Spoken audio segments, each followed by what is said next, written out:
जय बिहार, जय बिहार, जय बिहार। नाम से आवाज नहीं आ रही है। जय बिहार, जय बिहार, जय बिहार। बहुत बहुत धन्यवाद। भाई, बहुत दिन से जन सुराज अभियान चल रहा है, 2-2.5 वर्ष से चल रहा है। हम लोग पूछ रहा है जल कहीं आप बनेगा तो आज जल बनाने के लिए आप निकले हैं। तो एक बार स्वागत कीजिए, ऊपर वाले का शुक्रिया अदा कीजिए। चुनाव आयोग की तरफ से जन सुराज को आधिकारिक तौर पर जन सुराज पार्टी के तौर पर स्वीकार कर लिया गया।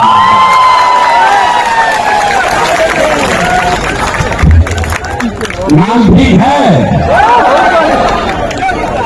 चुनाव आयोग के कहने से नहीं होगा। चुनाव आयोग अगर आप नहीं मानेंगे तो फिर से चुनाव आयोग में प्रयास किया जाएगा। जन सुराज पार्टी नाम ठीक है, ठीक है भाई, सबने अप्रूव कर दिया ना। कहा कि हाथ बिना उठाई दीजिएगा तो होगा। हाथ उठाकर बोलिए कर दिया अप्रूव। दल का नाम क्या है? दल का नाम क्या है? अब आपका परिचय भी कराना है। आज बहुत लोग बैठेगा अपने आप को जो राजनीति का विशेषज्ञ बताता है। बोले हमारे पत्रकार बंधु लोग बैठे हैं, ये पूछेगा कि अगड़े आए थे कि पिछड़े आए थे, दलित आए थे, हिंदू आए थे कि मुसलमान आए थे। जन सुराज के इस स्थापना दिवस में कौन आया था? तो अभी हम आपको बताते हैं कौन आया था। यहाँ बैठे हुए लोग, यहाँ मुसलमान भी आया है, यहाँ बिहार का वो शख्स आया है जिसने ये तय किया है कि जिस राज्य को ज्यादातर दल और नेताओं ने न सुधर पाने वाला राज्य मानकर इसके हवाले छोड़ दिया है, उसको सुधारने का जिम्मा आप जैसे लोगों ने उठाया है। और ये नारा क्यों लगाते हैं? जय बिहार, जय जय बिहार का नारा क्यों लगता है? ये इसलिए लगता है कि आप उनको, ये वो समूह है जिसने तय किया है कि अपने जीवन काल में हम लोग ऐसा बिहार बनाएंगे कि देश दुनिया में कोई आदमी बिहार और बिहारी को गाली नहीं दे पाएगा। होना चाहिए ना भाई? आपका परिचय ठीक है ना? तो जन सुराजी कौन हुआ? जो चाहता है कि बिहार का पुराना गौरव, ये ज्ञान की भूमि, लोकतंत्र की जननी, आपके हमारे माँ बाप और पूर्वजों की इस जमीन को का जो गौरव वापस लाने के लिए संकल्पित लोग हैं, ये उनकी सभा है। लोग फिर पूछेगा इनका विचार क्या है? ये वामपंथी है कि दक्षिणपंथी है? यहाँ पर तो समाजवादी भी आए हैं, गांधीवादी भी आए हैं, बाबा साहब अम्बेडकर को मानने वाले लोग भी जुटे हैं, और भाजपाई भी संघ में जाने वाले लोग भी जुटे हैं। 5 टाइम नमाज पढ़ने वाले मुसलमान भी आए हैं और शाखा चलाने वाले शख्स भी आए हैं। तो हम लोग की विचारधारा क्या हुई? जन सुराज की विचारधारा जो महात्मा गांधी ने जो बात बताई, जो गुरुदेव रविंद्रनाथ टैगोर ने सिखाया, जो बाबा साहब अम्बेडकर ने बताया, जन सुराजियों क्या विचारधारा हुई? मानवता। मानवता से आगे बढ़कर कोई बात नहीं है। मानव में, आदमी में जाति, धर्म, वर्ग के आधार पर भेदभाव नहीं होना चाहिए। ह्यूमन फर्स्ट, ये आपकी हुई विचारधारा। और आपका उद्देश्य क्या है? क्यों जुटे हैं हम लोग? इसलिए नहीं जुटे हैं कि किसी को मुख्यमंत्री बनना है, किसी को एमएलए बनना है। तो कई बार से आप बनाते रहे हैं।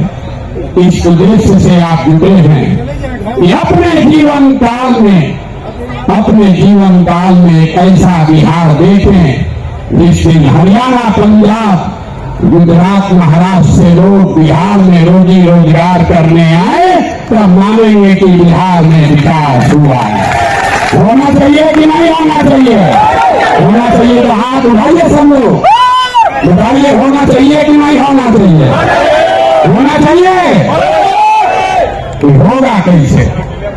रास्ता तो पते नहीं।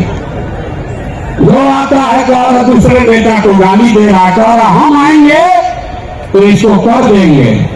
हम आपको जन स्वराज में गांव गांव जाकर बता रहे हैं, ऐसा मंत्र सिखा रहे हैं कि वोट जिसको देना है दे दो, वोट जिसको देना है दे दो, लेकिन जो जन स्वराज का मंत्र सीख कर दोगे तो और कुछ हो या न हो, आपके बच्चों के लिए पढ़ाई रोजगार जरूर हो जाएगा। होना चाहिए ना? ऐसे सूट कर बैठेगा तो बात नहीं करेंगे, गला फंसा हुआ है। होना चाहिए कि नहीं होना चाहिए? और कुछ हो या नहीं, पढ़ाई रोजगार होना चाहिए कि नहीं होना चाहिए? कैसे होगा ये प्रश्न है। वो पूछ रहा है स्वराज कैसे चलेगा? कांग्रेस से नहीं हुआ, लालू जी से नहीं हुआ, नीतीश से नहीं हुआ, मोदी जी से नहीं हुआ, तो प्रशांत किशोर कैसे कर देगा? हम आपको बता रहे हैं कैसे होगा। अभी 2 मिनट में सबको दिखाए कैसे होगा। सीखना है ना भाई? सीखे तो आप लोग गाँव गाँव में हैं, लेकिन एक बार उसको हम लोग रिवाइज करेंगे। अभी सब लोग अभी इतना मीडिया वाला लोग लगाया है, सबके सामने जन स्वराज का सूत्र देखिए कि कैसे आप वोट चाहे किसी को दीजिए, आपके बच्चों के लिए पढ़ाई रोजगार होगा। तो जो इस सवाल रास्ते को फिर से सीखना समझना चाहता है, उसको 3 सवाल का जवाब देना है। जितने लोग आप यहाँ बैठे हैं, खड़े हैं, इधर भी और इधर भी, सबको हाथ उठाकर बताना है बिहार में और कुछ हो या न हो, आपके हमारे सबके बच्चों के लिए अच्छी शिक्षा और रोजगार होना चाहिए या नहीं होना चाहिए? भाई हाथों से बोलिए, वीडियो में रिकॉर्ड होना चाहिए। होना चाहिए कि नहीं होना चाहिए? होना चाहिए। अरे भाई आप तो सब इतना समझदार है, तो युवा कैसे नहीं? तो अब जितने लोग आप यहाँ आए हैं, सब आदमी एक बार जरा अपने अपने बच्चों का चेहरा याद कर लीजिए, अपने अपने बच्चों का चेहरा याद कर लीजिए और जरा सोच कर बताइए कि आपने अपने जीवन में किसने अपने जीवन में अपने बच्चों के पढ़ाई और रोजगार के लिए एक बार भी वोट दिया है? देखिए पूरा सन्नाटा, देखिए सन्नाटा। यहाँ सब लोग चाहते हैं कि पढ़ाई या रोजगार होना चाहिए, लेकिन पढ़ाई या रोजगार आज तक मिला नहीं। और उसके क्यों नहीं मिला? क्योंकि आपने उसके लिए वोट नहीं दिया। अब कोई खड़ा होकर कहेगा, आप में से कई लोग बहुत विद्वान है, तो कहेगा ये भैया बिहार में तो सब नेता धूर्त है, बदमाश है, सबको ठगा है, इसका क्या गारंटी है कि अगर हम लोग पढ़ाई रोजगार के लिए वोट देंगे तो ये हम लोग को मिल जाएगा? हम अभी 2 मिनट में आपको दिखाएंगे आपके आंख के सामने कि चाहे आप वोट लालू जी को दीजिए कि नीतीश को, मोदी को दीजिए या जन स्वराज को, जो रास्ता भी दिखाएंगे आपके आंख के सामने दिखेगा, आपके बच्चों को पढ़ाई रोजगार मिलेगा ही मिलेगा। सब लोग जरा सोच के बताइए, सही बात बोलेंगे तो हाँ बोलिएगा जोर से, गलत बोलेंगे तो ना बोलिएगा। पूरे बिहार में आपके गांव पंचायत में भी बहुत सारे लोगों ने 5 किलो अनाज के लालच में मोदी जी को, भाजपा को वोट दिया है। तो बिहार में चाहे जितना चोरी भ्रष्टाचार है, 1 किलो चोरी करके 4 किलो अनाज लोगों को मिल रहा है कि नहीं मिल रहा है? जोर से बोलो भैया, मिल रहा है कि नहीं मिल रहा है? जोर से बोलिए। ना बोलिएगा, छोड़ देंगे यहीं पर। 4 किलो अनाज मिल रहा है कि नहीं मिल रहा है? आपने हमने वोट दिया हिंदू मुसलमान बन के।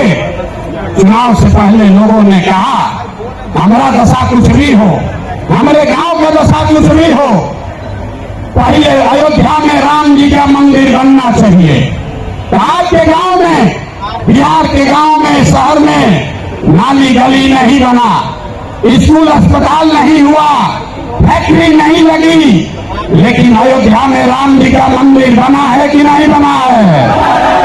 इधर जो बैठे इनसे भी पूछ रहे हैं, हाथ बैठा गिराए हुए, बना है कि नहीं बना है? अरे राम जी का मंदिर बना कि नहीं बना?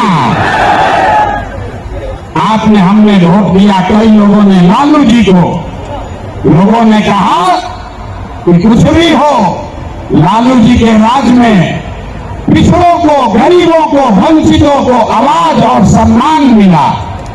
तो लालू जी के राज में सड़क, बिजली, पानी नहीं मिला, बच्चों को पढ़ाई रोजगार नहीं हुआ। लेकिन जो लोग भी बिहार को जानते हैं उसको ये मानने में गुरेज नहीं है कि लालू जी के राज में गरीब और पिछड़ों को आवाज और सम्मान मिला कि नहीं मिला? हाथ उठाकर बताइए, मिला कि नहीं मिला? कई लोगों ने वोट दिया नीतीश कुमार को, कहा कि बिहार में हमको सड़क, बिजली, पानी चाहिए। तो नीतीश के राज में इसी का हाल बिहार में बिजली का बिल 2000 आए चाहे 6000, स्मार्ट मीटर भले आपके गर्दन को दबा के लगा रहा है, लेकिन घरे घरे बिजली आया है कि नहीं आया है? अरे बिजली आया है कि नहीं? हाथ उठाओ, आया है कि नहीं आया है? आपने हमने वोट दिया मोदी जी को सिलेंडर के लालच में। तो यहाँ पर सिलेंडर का दाम 1000 हो कि 1200, घरे घरे सिलेंडर बता है कि नहीं बता है? बता है कि नहीं बता है? यहाँ का आदमी दोबारा कहने पर बोलता है, बोलिए बता है कि नहीं बता है? आपने हमने वोट दिया, कई लोगों ने मोदी जी का भाषण सुनते कि मोदी जी गुजरात में बड़ा विकास किए हैं। तो भैया गुजरात में तो विकास हो रहा है, पूरे देश का पैसा ले जाकर मोदी जी गुजरात के गांव गांव में फैक्ट्री लगा रहे हैं, और पूरे बिहार से आपके हमारे बच्चे गुजरात में जाकर नौकरी मजदूरी कर रहे हैं कि नहीं कर रहे हैं? अरे भाई, तो कोरोना बात पर आप और हम वोट दिए हैं जो नहीं मिला। आपने खुद कहा अपने बच्चों के नाम पर, ये भैया हम लोग अपना जीवन में पढ़ाई रोजगार के लिए वोट नहीं दिए। यही बात जन स्वराज बता रहा है, यही जन स्वराज का मंत्र है। वोट आप किसको देते हैं इसका कोई महत्व नहीं है, महत्व इस बात का है कि वोट किस बात के लिए देते हैं। आपने अनाज के लिए वोट दिया तो अनाज मिल रहा है, मंदिर के लिए वोट दिया, मंदिर बना है, आवाज के लिए वोट दिया तो लालू के राज में आवाज मिला है, बिजली के लिए वोट दिए तो नीतीश के राज में बिजली आया है, गुजरात के विकास के लिए वोट दिए तो गुजरात में विकास हुआ है। लेकिन आप में से किसी ने अपने बच्चों के पढ़ाई रोजगार के लिए किसी को वोट नहीं दिया, इसीलिए बिहार के बच्चे अनपढ़ और मजदूर रह गए। ये रात समझाने का अभियान का नाम है जन सुराज। मेरे भाई, अगर पढ़ाई और रोजगार चाहिए तो एक बार पढ़ाई और रोजगार के लिए वोट देना होगा। अगर अपने बच्चों का विकास चाहिए तो अपने बच्चों के लिए वोट देना पड़ेगा। अब एक अंतिम सवाल सब लोग जरा सोच के बताइए, और कुछ हो या ना हो, आपको अपने बच्चों की चिंता है या नहीं है? उठाइए हाथ और दिखाइए, है कि नहीं है? सब लोग हाथ उठाकर बताइए भैया, है कि नहीं है? तो बच्चों का भविष्य कैसे सुधरेगा? दुनिया में जितने विद्वान हैं उन्होंने बताया कि बच्चों का भविष्य सुधारने के लिए गरीबी से निकलने का 3 ही वो रास्ता है, पढ़ाई, जमीन और पूंजी। 3 ही रास्ता है गरीबी से निकलने का। अगर आप पढ़ लिख जाएगा, आपका बच्चा पढ़ लिख कर नौकरी रोजगार कर लेगा तो उसकी गरीबी खत्म हो सकती है। अगर आप पढ़े लिखे नहीं हैं, आपके पास जमीन हो तो खेती किसानी करके भी आपका बच्चे का जीवन सुधर सकता है। और अगर दोनों नहीं है तो पैसा पूंजी अगर हो, कोई आपको कर्ज भी दे दे तो कोई न कोई छोटा मोटा रोजी रोजगार दुकान व्यापार करके भी आप अपना जीवन सुधार सकते हैं। बिहार में ध्यान से देखिएगा तो यहाँ पर ज्यादातर लोगों के पास ये तीनों में तीनों चीज नहीं है। यहाँ रहने वाले जितने गरीब लोग हैं उनके बच्चों के पास पढ़ने का कोई सुविधा ही नहीं है। गरीब का बच्चा जा रहा है पढ़ने, वहां पढ़ता नहीं है, खिचड़ी खाया और घरे चला आया। कॉलेज में खिचड़ी नहीं बट रहा है लेकिन वहां से डिग्री बट रही है। बिहार के शिक्षा व्यवस्था का हाल ये है, स्कूल से खिचड़ी और कॉलेज से डिग्री बट रहा है। पढ़ाई दोनों में कहीं नहीं हो रहा है। तो अगर पढ़ाई चाहिए क्योंकि यही रास्ता है गरीबी से निकलने के लिए, खर्च होना चाहिए। इसलिए जन स्वराज कह रहा है कि जब हमारी व्यवस्था बनेगी तो 1 घंटा के अंदर शराबबंदी को उठाकर फेंक लेंगे। 1 घंटा के अंदर शराबबंदी को उठाकर फेंक देंगे। अब लड़का को बुझाया नहीं कि भैया शराबबंदी और पढ़ाई का क्या लेना देना, हम बताते हैं क्या लेना देना है। अगर बिहार में विश्व देश का सबसे अच्छा शिक्षा व्यवस्था बनाना है तो 5 लाख करोड़ रुपया चाहिए। 5 लाख करोड़ रुपया चाहिए अगले 10 वर्ष में, तो देश का सबसे अच्छा शिक्षा व्यवस्था बिहार में बना दिया जाएगा। अभी 5 लाख करोड़ रुपया आएगा कैसे? काली मत हो जाइए, समझिए। जो शराबबंदी हटाएंगे तो ये तय किया कि शराब से आने वाला टैक्स का पैसा वो बजट में नहीं जाएगा, नेताजी के सुरक्षा के लिए नहीं खर्चा होगा, सड़क बिजली पानी के लिए नहीं होगा। जितना शराबबंदी के टैक्स का पैसा होगा अगले 20 वर्ष बिहार में सिर्फ और सिर्फ नई शिक्षा व्यवस्था बनाने के लिए खर्च किया जाएगा। अब समझ में आया काहे हटाना चाहते हैं? हर वर्ष 20,000 करोड़ रुपया शराबबंदी के चलते नुकसान हो रहा है। तो 20 वर्ष के पैसे को, शराब के टैक्स को अगर आप नई शिक्षा के व्यवस्था के लिए खर्चा करें तो 4 लाख 5 लाख करोड़ रुपया बिहार के बच्चों के मुस्तकबिल को बदलने के लिए उपलब्ध हो जाएगा। तो अब आपकी सभा में पूछ रहे हैं, बताइए ये योजना लागू होना चाहिए कि नहीं लागू होना चाहिए? जोर से बोलिए। शराबबंदी हटाकर उस पैसे से नई शिक्षा व्यवस्था बनाना चाहिए कि नहीं बनाना चाहिए?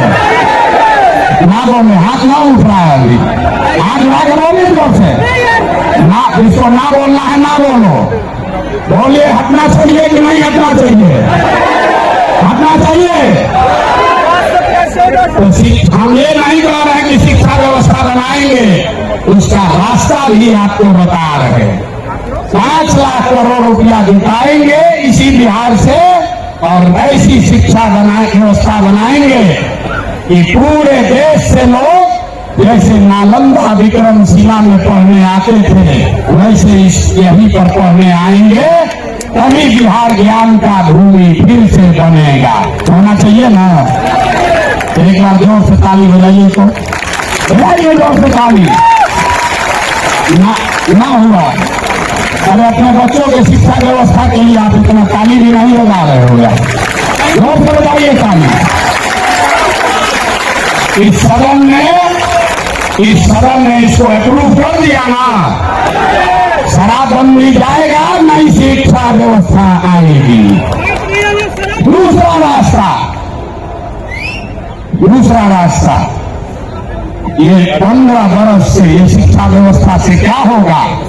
0 से 15 साल, 15 साल से कम उम्र के आपके जितने बच्चे हैं वो इतना बढ़िया पढ़ लेगा कि उसको बिहार की व्यवस्था पर वो बोझ नहीं बनेगा। हम लोग सरकारी विद्यालय में पढ़े हैं, लेकिन हमको नाली गली नहीं चाहिए, हमको अनाज सरकार से मुफ्त में नहीं चाहिए, क्योंकि हम अपने पैर पर काबिल हो गए हैं। तो पहला लक्ष्य है कि 15 साल से कम उम्र के बच्चों के लिए इतनी अच्छी शिक्षा व्यवस्था बना दी जाए कि आने वाली पीढ़ी में कोई बच्चा बिहार की व्यवस्था पर बोझ न बने। लेकिन जो 15 साल से ज्यादा हो गया, अब तो कैसे पढ़ेगा, वापस नहीं पढ़ सकता है। तो उसके लिए जन स्वराज का दूसरा सूत्र है, 15 साल से 50 साल के उम्र तक के लोगों को जो फिर से वापस जाकर पढ़ाई नहीं कर सकता है, उसके लिए जन स्वराज का मंत्र है, हर हाथ में उसको सरकारी नौकरी मिले या न मिले। हम कह रहे हैं कि साल भर में पलायन रोक देंगे, लोग कह रहा कैसे रोक देगा, अभी इसी सभा में बताते हैं कैसे रोक देंगे। जन स्वराज का मंत्र है, सरकारी नौकरी मिले या न मिले, 10 से 12 हजार रुपया का रोजी रोजगार सबको मिलना चाहिए। और ये मिलेगा कैसे? ये मिलेगा पूंजी के ताकत से। ये पूंजी आएगा कहां से? हम उनसे कह रहे हैं, हमको विशेष राज्य का दर्जा नहीं चाहिए, हम लोग भिखारी नहीं हैं, हम आपको बताते हैं रास्ता। हमको नहीं चाहिए दिल्ली की मेहरबानी, बिहार के लोगों में, आपके बाजुओं में, हम लोग के दिमाग में सरस्वती की इतनी कृपा है कि हम लोग अपना रास्ता खुद बनाएंगे। वो लोग हमको क्या देगा? बिहार से हम लोग उनकी मदद करेंगे। तो रास्ता आपको बताते हैं। पिछले साल बिहार में हमने बिहार की जनता में, बिहार के बैंकों में पैसा जमा किया 4,61,000 करोड़ रुपया। हमने मिलकर कितना पैसा जमा किया? 4,61,000 करोड़। और बैंकों ने हमको ऋण कितना दिया, लोन कितना दिया? 1,61,000 करोड़। बाकी 3 लाख करोड़ रुपया कहां गया? ये कोई चर्चा नहीं कर रहा। हम आपको बताते हैं कहां गया। बैंकों ने ये पैसा, आपका हमारा गरीब बिहार का पैसा यहां से उठाकर गुजरात में, तमिलनाडु में, कर्नाटक में, आंध्र प्रदेश में भेज दिया। रिजर्व बैंक का आंकड़ा है, वो कहता है कि बिहार में अगर 100 रुपया लोग जमा करते हैं बैंक में, तो बैंक वाला 40 रुपया वापस लोन देता है। और गुजरात में अगर गुजराती 100 रुपया बैंक में जमा करता है, तो उसको 90 रुपया वापस लोन मिलता है। तो अगर बिहार में बैंकों में जो पैसा हम लोग जमा कर रहे हैं, लोन के तौर पर 70% पैसा भी अगर वापस मिलने लगे, जो देश का विधान है, बैंकों को 70% पैसा वापस देना ही देना है, ताकि आप मोटरसाइकिल खरीद सकें, घर बना सकें, बिजनेस कर सकें, खेती कर सकें। लेकिन बिहार में बैंक दे रहा है 40 पैसा। तो इसलिए ये तय किया गया कि बैंकों को ये मजबूर करेंगे कि तुम बिहार का पैसा ले जाकर गुजरात और तमिलनाडु में नहीं दे सकते हो। इसका फायदा क्या होगा?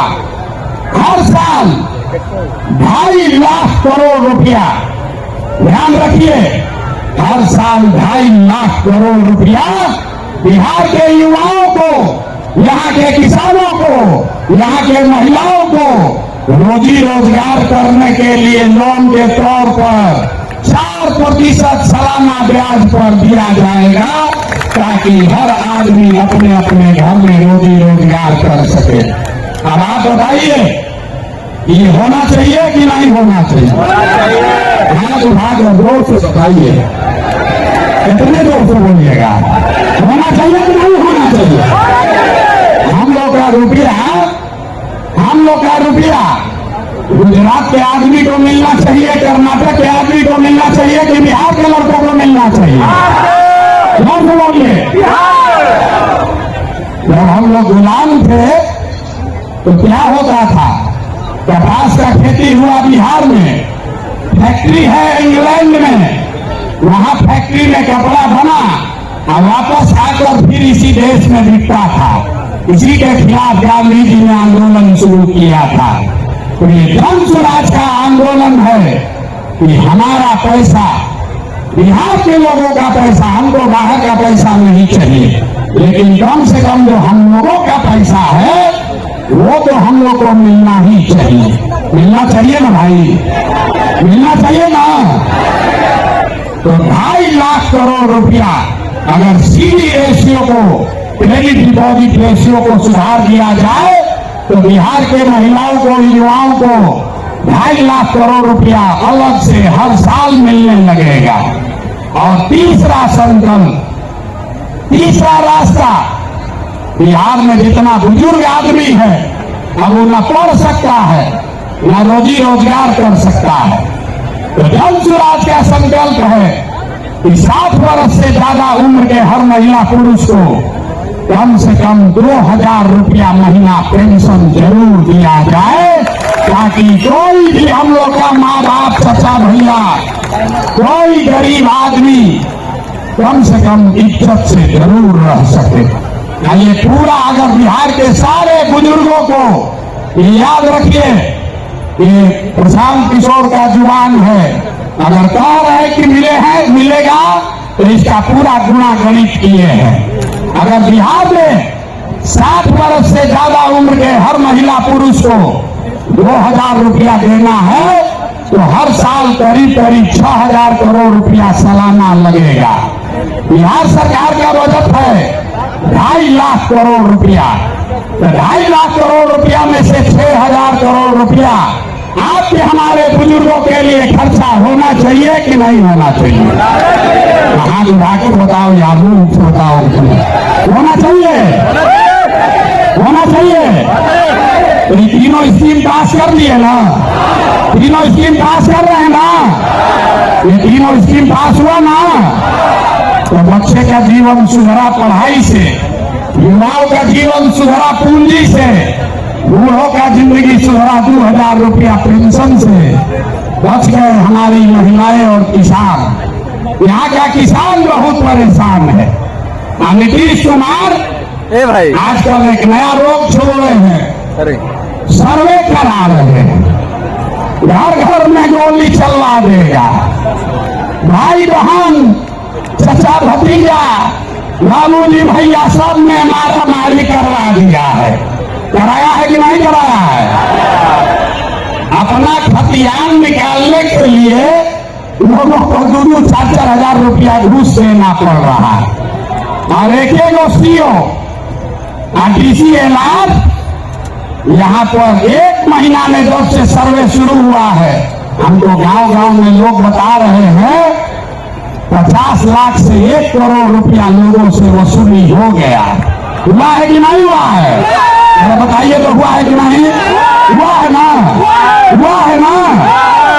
तो हम लोग का ये डिमांड है, जन स्वराज की ये सोच है कि सर्वे से नहीं, यहाँ भूमि सुधार लागू होना चाहिए।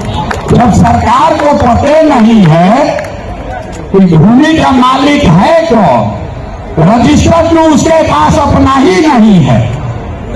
नीतीश के सरकार को ये पता ही नहीं है कि जमीन है किसका, और आपसे कह रहा है कि तुम बताओ कि तुम्हारा है कि तुम्हारे बहन का है। देखिए नीतीश कुमार को, तो इसलिए किसानों की बदहाली दूर करने के लिए जन स्वराज का संकल्प है कि 5 वर्ष लगेगा, लेकिन यहाँ पर पूरी तरीके से भूमि सुधार लागू किया जाएगा, ताकि जमीन की प्रोडक्टिविटी को, ओनरशिप को ठीक किया जा सके। एक आंकड़ा याद रखिए, यहाँ समाजवाद की सरकार चली है, सामाजिक न्याय का बात हुआ, 100 में 60 आदमी, 100 में 60 लोग भूमिहीन हैं, उनके पास जमीन नहीं है। पूरे देश में 100 में सिर्फ 38 आदमी के पास जमीन नहीं है, लेकिन बिहार में भूमि सुधार लागू नहीं होने की वजह से 100 में 60 आदमी भूमिहीन है। इसलिए जन स्वराज का एजेंडा है कि अगर किसानों का जीवन सुधारना है तो सबसे पहले भूमि सुधार लागू करना है।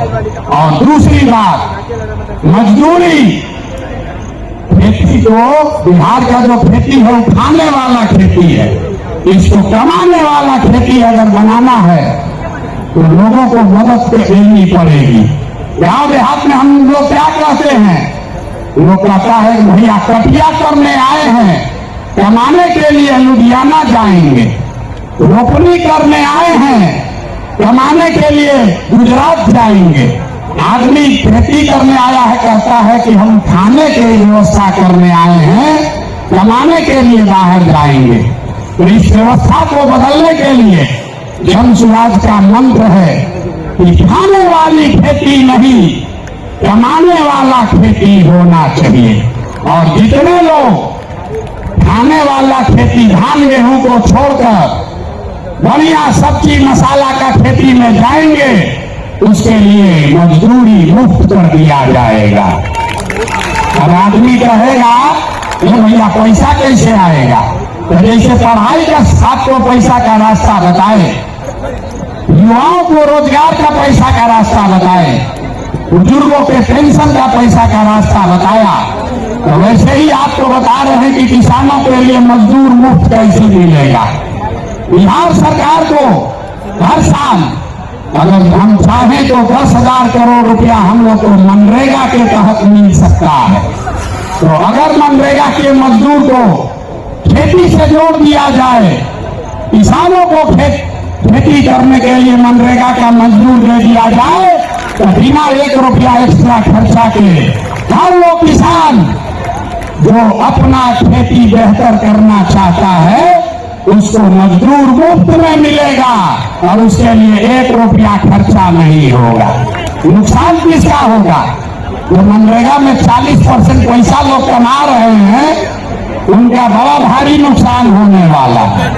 क्योंकि मनरेगा का मजदूर अगर सीधे किसान को मिल जाए तो किसान अपने मजदूर से काम कराएगा और उसकी आमदनी भी बढ़ेगी। और एक अंतिम महिला बच गई। महिलाओं का अगर जीवन सुधारना है, सब महिला हमको गांव गांव में कही है भैया हमको रोजी रोजगार करने के लिए कुछ साधन दीजिए। तो हम लोगों ने तय किया कि बैंकों को ये कहा जाएगा कि जो भी महिला लोन लेना चाहती है रोजी रोजगार के लिए उसको 4% सालाना पर 4%। अभी जो जीविका वाला चल रहा है इसमें 2-2.5% महीना का लगता है, सालाना 30% ब्याज। और हम लोग कह रहे हैं कि सिर्फ 4% सालाना पर हर वो महिला जो कोई न कोई रोजी रोजगार करना चाहती है उसको सरकारी गारंटी पर लोन दिया जाएगा और बाकी का 6% सरकार देगी। होना चाहिए ना भाई? एक बार जरा हाथ उठाकर बताइए, 5 एजेंडा पास कर रहे हैं आप? ये 5 एजेंडा पास कर रहे हैं ना, उसको आगे बढ़ाया जाए ना। सरकार बनेगा, सरकारें नहीं बनेगा तो खाली भाषण होगा। तो सरकार बनाने के लिए लोग कहे ये भैया पैदल चलते रहिएगा, पार्टियां न बनवाइए। तो पार्टी बन गया, पार्टी बन गई, लेकिन हमने आपसे वादा किया था कि हम इसके नेता नहीं बनेंगे। नेता तो कोई बिहार का लड़का ही बनेगा, कोई बिहार का बच्चा बनेगा। लोगों ने कहा कि आपके जितना तो कोई काबिल आदमी बिहार में मिलेगा नहीं। हम आपको अभी दिखाते हैं, आपके मंच के सामने यही खड़ा करेंगे। जब दल बना है और दल का नेतृत्व जिस व्यक्ति को दे रहे हैं, दल का नेतृत्व जिसको दे रहे हैं, कार्यवाहक अध्यक्ष जिसको नियुक्त किया जा रहा है, देखिए कैसे सब एकदम ध्यान से सुनने को खड़ा है। अपना बच्चा का बात हुआ तो सो रहा था, आज जैसे बोले कि दल का अध्यक्ष घोषित कर रहे हैं तो देखिए कैसे सजग हो गया। तो जो अभी दल के अध्यक्ष बनेंगे उनका परिचय कराऊं, उससे पहले आपको बता रहा हूं ये कार्यवाहक अध्यक्ष है, इनका चुनाव मार्च तक फिर से किया जाना है। लेकिन 2 अक्टूबर को हमने आपसे वादा किया था कि दलित समाज का, हमने नहीं कहा था, हमारे सारे साथियों ने कहा था कि दलित समाज का कोई व्यक्ति इस दल का नेता बनेगा। इसलिए नहीं कि वो दलित है, इसलिए नहीं कि कोई अति पिछड़ा है, इसलिए कि वो सबसे काबिल आदमी है जो दलित भी है। ये फर्क समझिए, नेता का नाम सुनने से पहले इस फर्क को समझिए। जब हमने कहा कि जिसकी जितनी संख्या है उसको उतनी भागीदारी दी जाएगी, तो लोगों ने कहा ये भी तो वही जात पात बतिया रहे हैं। नहीं, जन सुराज में जात पात के आधार पर जगह नहीं मिल सकता है, लेकिन जन सुराज की सोच है कि हर समाज में काबिल आदमी है और हर काबिल आदमी का कोई न कोई जाति है, समाज है। तो अगर बनाने वाले के नियत में, बांटने वाले के नियत में खोट न हो, तो ये बिल्कुल संभव है कि काबिल लोगों के बीच से जिस समाज की जितनी संख्या है उतने काबिल लोगों को लाकर जगह दे दी जाए। तो अभी जिनका मैं नाम ले रहा हूं, हमारे साथी जिनको ये जिम्मेवारी दे रहा हूं, सभी से सलाह करने के बाद जिनके नाम पर सबकी सहमति है, वो सज्जन यहां मधुबनी के हैं, मधुबनी के गांव में पैदा हुए, यही सरकारी विद्यालय से पढ़े, जमुई के सरकारी विद्यालय से पढ़ा हुआ ये बच्चा नेतरहाट गया। नेतरहाट से पास होने के बाद IIT कानपुर गए और IIT कानपुर से इलेक्ट्रिकल इंजीनियर बने। फिर वहां से IIT दिल्ली गए, वहां से MTech करना शुरू किया। इसी बीच में इंडियन फॉरेन सर्विस में भी सेलेक्ट हो गए। तो बिहार के इस मिट्टी के लाल का के सम्मान में जिनका नाम है मनोज भारती, मैं एक बार चाहूंगा कि सब लोग ताली बजाकर स्वागत कीजिए और दल के अध्यक्ष के तौर पर जोरदार ताली बजाइए।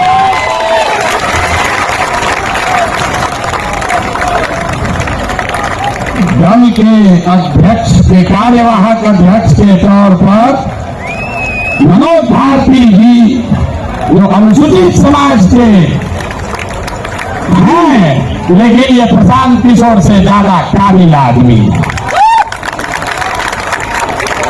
प्रशांत किशोर नेतरहाट का परीक्षा 2 बार दिए, नहीं पास कर सके, भाई साहब पास किए।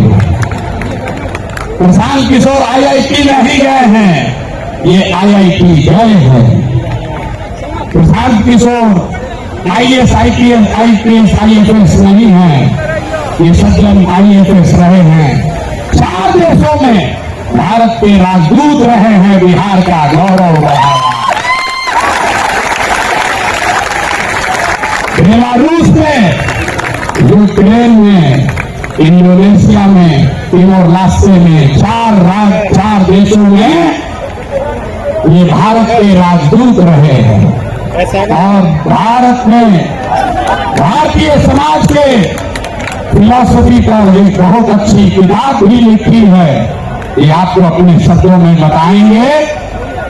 तो जितने लोग आप यहाँ खड़े हैं, लोग हमको कह रहा था कहाँ से खोजिएगा बढ़िया आदमी, कोई है यहाँ अच्छा? तो ये पहला नमूना आपके सामने दिखा रहे हैं, ये पहला नमूना है। सही चुने हैं कि नहीं चुने हैं? नहीं, पूरा हाथ उठाकर बताइए सही चुने हैं कि नहीं चुने हैं? बोलिए सही है, समर्थन है कि नहीं है? कल ये मत कहिएगा कि प्रशांत किशोर चुन के बैठा दिए। फिर से हाथ उठाकर बताइए, अनुमोदन कीजिए, ठीक है कि नहीं है? ये इसलिए नहीं है ये दलित समाज के हैं, ये काबिल है जो दलित समाज के भी है। यही जन सुराज का रास्ता है और हर समाज से ऐसे ही लोगों को, जरूरी नहीं है कि अब कुछ लोग सोच रहा होगा ये भैया सब अधिकारी होगा, होशियार थोड़े है ना। इस मंच पर बैठे हुए बड़े काबिल लोग हैं। अभी आप मिले गिरी जी से, गिरी जी भाई की गिरी यहाँ के सबसे बड़े कानूनविदों में उनकी गिनती होती है। वो इसलिए नहीं यहाँ है कि वो गिरी है, वो इसलिए यहाँ है वो यहाँ के सबसे विद्वान काबिल वकील हैं जो गिरी समाज के भी हैं। आपने अभी केसी सिन्हा का नाम सुना। केसी सिन्हा इसलिए नहीं है कि वो सिन्हा है कि सिंह है, वो इसलिए है कि किसी जाति का बच्चा जब गणित पढ़ना चाहता है तो वो केसी सिन्हा का किताब पढ़ता है। जन सुराज का रास्ता ठीक है कि नहीं है? ठीक बोलिए, है कि नहीं है? तो जब आपका एमएलए का कैंडिडेट घोषित करेंगे तो उसमें भी आपको ये झलक दिखेगी। जब इसका लीडरशिप काउंसिल घोषित होगा तो हमने आपको जुबान दिया है, इसी समाज को मत के ऐसे ऐसे हीरा को निकालेंगे तो आपको खुद नहीं पता है कि हमारे समाज में ये भी आदमी है। क्योंकि जीतने से बिहार नहीं बदलेगा। बिहार तब बदलेगा जब बिहार को सही लोगों के साथ जीता जाए, तब न बदलेगा। तो एक बार मैं चाहूंगा कि मनोज भारती जी आपसे अपने शब्द कहें। कल लीडरशिप काउंसिल की बैठक है, उसमें घोषणा भी होगी अन्य सदस्यों की, जो आपको समाचार पत्रों के माध्यम से जानकारी होगी। लेकिन आज अध्यक्ष के तौर पर मैं आमंत्रित करूंगा कि भारती जी आपसे दो शब्द मुखातिब हो और इसके बाद अभी भागना नहीं है। जन सुराज के संविधान की जो 5 बड़ी बातें हैं जो आपसे जिसका सीधा सरोकार है उसकी भी घोषणा अभी की जाएगी। तो 5 मिनट इनकी बात सुनिए और उसके बाद हम लोग इस पर वापस आते हैं। बिहार के कोने कोने से आए मेरे साथीगण, माताएं, बहनें, मंच पर विराजमान देवियों, सज्जनों, सुप्रभात जी, प्रशांत किशोर जी, मीडिया के और पत्रकार मेरे दोस्त, आप सबको मेरा मनोज भारती का नमस्ते, प्रणाम, आदाब। जय बिहार, जय बिहार।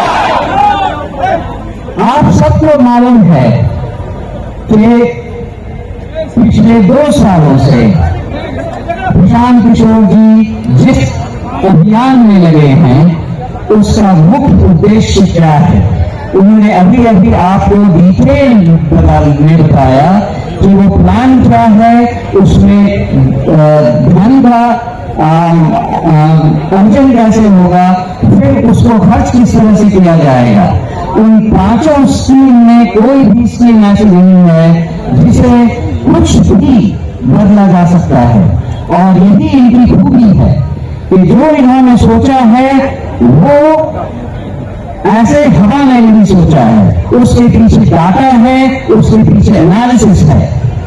और मुझे एक बुद्ध राजनीतिज्ञ की तरह प्रशांत किशोर जी की सारी बातें लगती हैं। अगर कहा जाए कि इनके लीडरशिप में हम कहां तक पहुंच सकते हैं और क्या क्या कर सकते हैं, उसकी एक झलक आपने यहां खड़े खड़े देख ली, सुन ली। इसमें केवल एक बात मैं और ऐड करना चाहूंगा। बिहार में आजकल भी आप देख रहे हैं नदियों से हमें कितना नुकसान हो रहा है। पूरा उत्तर बिहार बाढ़ की विभीषिका को बुरी तरह झेल रहा है। जन स्वराज पार्टी भी कुछ ऐसा सोच रही है कि कुछ कदम ऐसे उठाए जाएं जिससे नदियां हमारी मित्र हो, विनाशकारी शत्रु नहीं। ये भी प्लान हम जन स्वराज के अभियान के दौरान सोच रहे हैं और जो एक्सपर्ट्स हैं उनसे सलाह मशवरा कर रहे हैं। आपने ये भी सुना कि मैं नेतरहाट स्कूल से पढ़ चुका हूँ। नेतरहाट स्कूल की एक अपनी गरिमा है और वो है कि हम वहाँ सब कुछ खुद अपने आप करते हैं। आप या मुझे लकड़ी का काम दे दें, लोहे का काम दे दें, या चित्रकला हो या म्यूजिक हो, मुझे हर चीज की शिक्षा मिली हुई है और इन सब को मैंने जिंदगी भर विदेशों में भी उपयोग में लाया है। दूसरी बात, आप बिहारी को बिहार से अलग कर सकते हैं, लेकिन बिहार को बिहारी के दिमाग से भी अलग कर सकते हैं। तो दुनिया में मैं जहां जहां रहा हूं, बिहार मेरे साथ रहा है। उसके कुछ उदाहरण ये हैं कि विदेशों में नेताओं को या डिप्लोमैट्स को, राजनयिकों को तोहफे देने की परंपरा रहती है और मैं हमेशा ही मधुबनी पेंटिंग तोहफे में विदेशी नेताओं को देता रहा हूं। अगर हमारे यहाँ कोई भी विदेशी नेता खाने पर आता है तो वो सिलाव का खाजा खाता है और इसी तरह से भागलपुर का सिल्क और कपड़ा वो भी हमारी अपनी पहचान बनकर हमारे साथ चली है।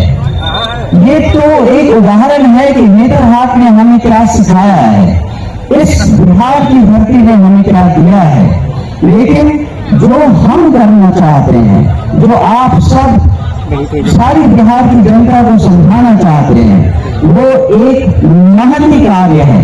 उससे 2 साल तो ऑलरेडी प्रशांत किशोर जी ने लगा दिए हैं।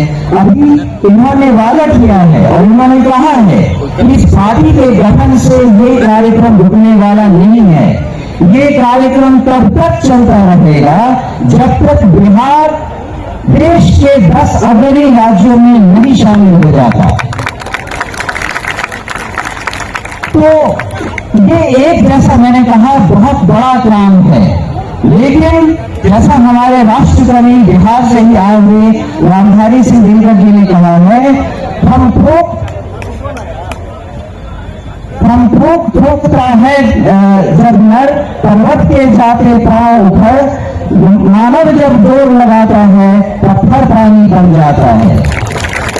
तो जन स्वराज के अभियान के इस स्तर पे जो रिस्पॉन्सिबिलिटी, जो जिम्मेदारी मुझे दी गई है, मैं आपको आश्वस्त करता हूं कि मैं उसे पूरी लगन, ईमानदारी, कर्मठता से निभाऊंगा और अपनी पूरे कार्यकाल में, जो कि छोटा है लेकिन विवेकपूर्ण ढंग से निर्णयों के साथ उस राह पे चलूंगा। मैं एक बार फिर प्रशांत किशोर जी को और समस्त उन लोगों को जिन्होंने ये चयन किया है, मेरे इस पदभार के लिए बहुत बहुत धन्यवाद देता हूँ। जय बिहार, जय जय बिहार, धन्यवाद। ध्वनि से, जोरदार तालियों से स्वागत होना चाहिए। ताली रुकनी नहीं चाहिए, कम से कम 2 मिनट ताली बजनी चाहिए। जोर से ताली बजाइए।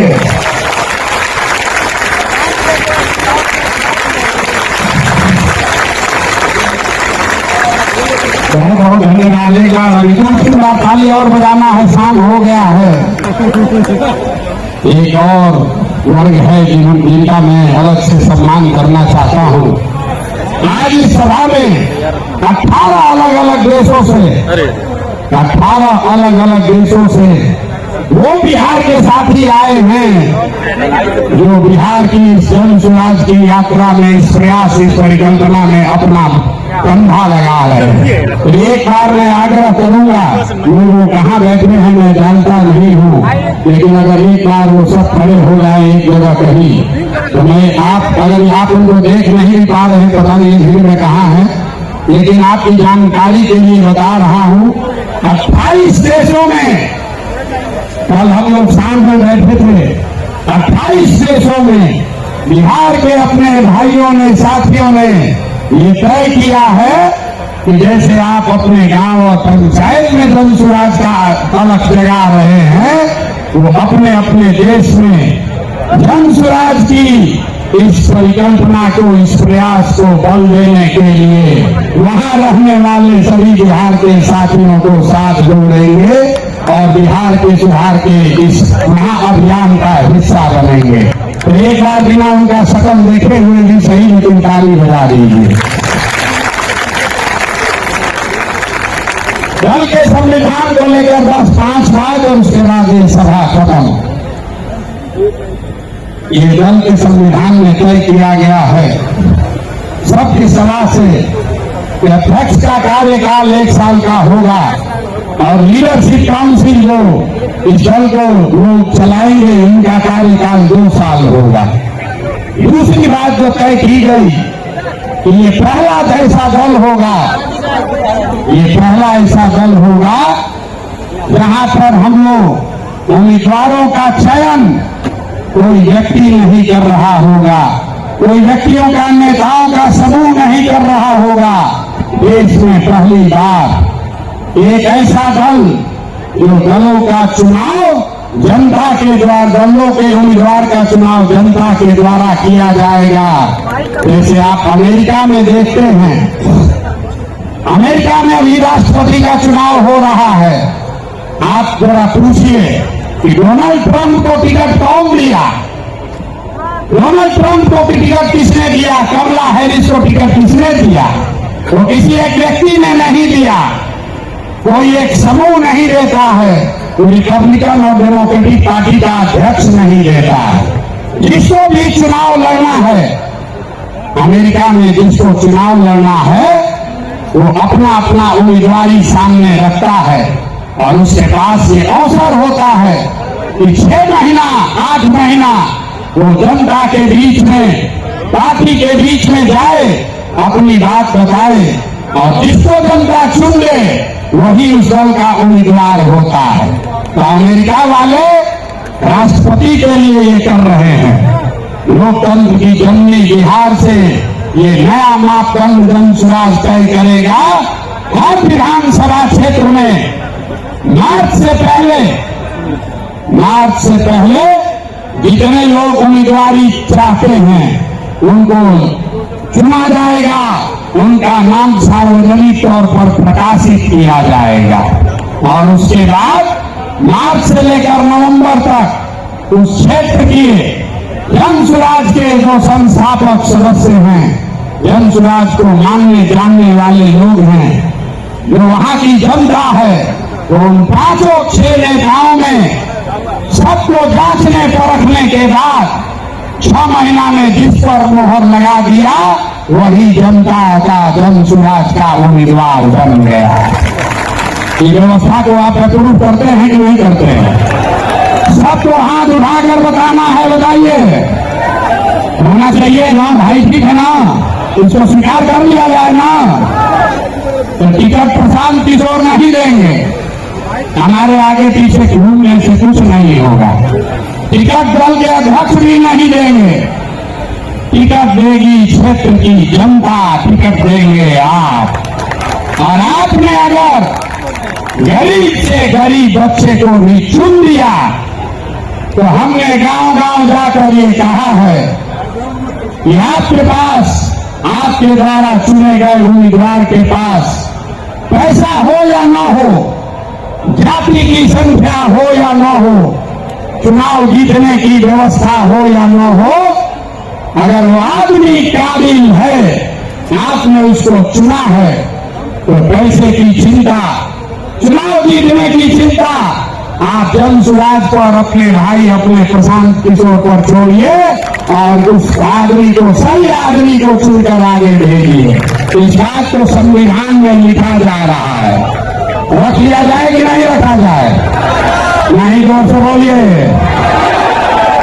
लेकिन इतना अच्छा आदमी चुनिए, आदमी कहता है चुनने के बाद बिगड़ जाता। तो इसके लिए जन स्वराज देश का पहला ऐसा दल है जो अपने संविधान में लिख रहा है राइट टू रिकॉल, मतलब टिकट भी आप दिए और 2 वर्ष का उसको समय है। अगर टिकट पाने के बाद, आपका वोट लेने के बाद फिर से बदमाशी भ्रष्टाचार चालू किया तो उसका चाबी आपके हाथ में है। 2.5 वर्ष में उसको वापस बुलाया जाएगा। होना चाहिए ना? सब लोग सहमति से हाथ उठा कर बताइए, दे रहे हैं कि नहीं? राइट टू रिकॉल होना चाहिए ना? होना चाहिए। एक और बात, अभी तक जन स्वराज का अभियान में एक महात्मा गांधी को लेकर हम लोग साथ चले हैं। संविधान बनाने वाले 150 लोग जो गांव-गांव जाकर उन्होंने सैकड़ों सभाएं की और लोगों से विचार विमर्श करने के बाद ये तय किया गया है कि जो दल का आधिकारिक झंडा होगा, अभियान का नहीं, जन स्वराज पार्टी का जो आधिकारिक झंडा हम लोग चुनाव आयोग को देंगे, उसमें महात्मा गांधी के साथ साथ संविधान निर्माता बाबा साहब अम्बेडकर को भी, इसका चित्र भी शामिल किया जा रहा है। इस पर सबकी सहमति है या नहीं है? ना सबको हाथ उठाना, इसका सबका फोटो खिंचवाएंगे। सबका सहमति है कि नहीं है? वो से बोलिए भाई। अरे हम अकेले आपसे ऊंचा बोल रहे, ऊंचा बोलिए। बोल लिया जाए ना, बोल लिया जाए ना। विकल्प चलते रहेंगे।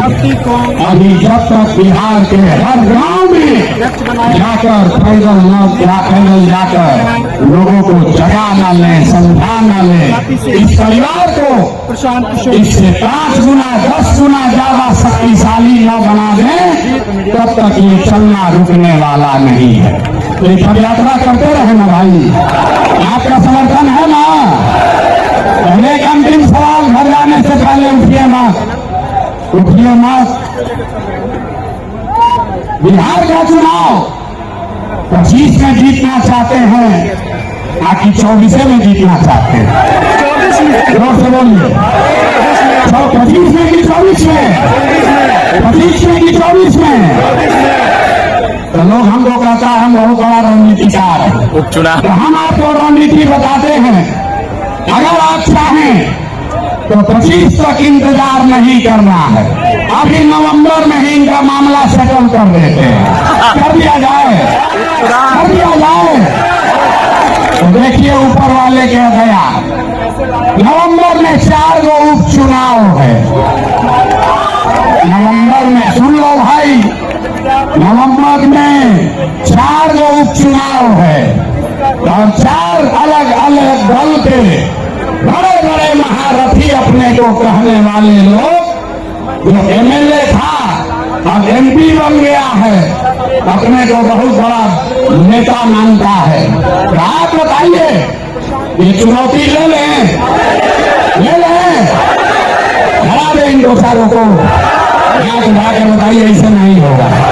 जोर से बोलिए, हरा दिया जाए। उनके घर तक आवाज पहुंचाओ भाई, हरा दें, हरा दें, हरा दिया जाए ना। अगर नवंबर में ये चारों उपचुनाव जीते तो बिहार का कानूनी इन नेताओं का बोरिया बिस्तर समेटना शुरू हो जाएगा कि नहीं हो जाएगा? तो 25 तक नहीं रुकना है, नहीं रुकना है ना। बहुत हो गया, बहुत हो गया ना आवाज नहीं, आवाज में जान नहीं है। अरे बहुत हो गया ना, बहुत हो गया ना। अब उठाकर फेंक दिया जाए, फेंक दिया जाए। नवंबर तक नहीं रुकना है, 25 तक नहीं रुकना है। नवंबर 24 में हिसाब बराबर कर दिया जाए, कर दिया जाए ना। आपके भरोसे ठान रहे हैं। अब बिहारी के तरफ पीछे से भागिएगा माँ, भागेगा नहीं ना? अब भागे तो अगर भागे तो अपने बच्चों के साथ धोखा होगा। भागना नहीं है। तो जितने लोग आप आए हैं 4 विधानसभा क्षेत्रों में, रामगढ़, करारी, बेलागंज और इमामगंज, ये 4 महारथियों को धूल धूसरित करना है तो ये सेना लगेगी ना? तैयार है ना? चला जाए। कई लोग को दल चलाने दीजिए। आज जिसको हमारे साथ इस दल में आना है तो नवंबर में हमारे साथ चलिए इन 4 विधानसभा क्षेत्रों में। अरे बार बिहार के लिए नारा लगाइए, जय बिहार, जय बिहार। ना मजा नहीं आ रहा है भाई, जय बिहार, वैसे जय बिहार। 24 में बिहार सेटल, 24 नवंबर में बिहार सेटल, 25 में मुकम्मल बिहार की व्यवस्था सुधरने की शुरुआत, और शुरुआत है बिहार से, रुकेगी नहीं। आप हमारे साथ आइए, हमारे साथ आइए, और पूरे देश के राजनीति का निरील घुमाकर अगर बिहार की ओर न कर दिए तो आपका बेटा नहीं। मेरे साथ में है, बड़ा जोर से नारा बताइए।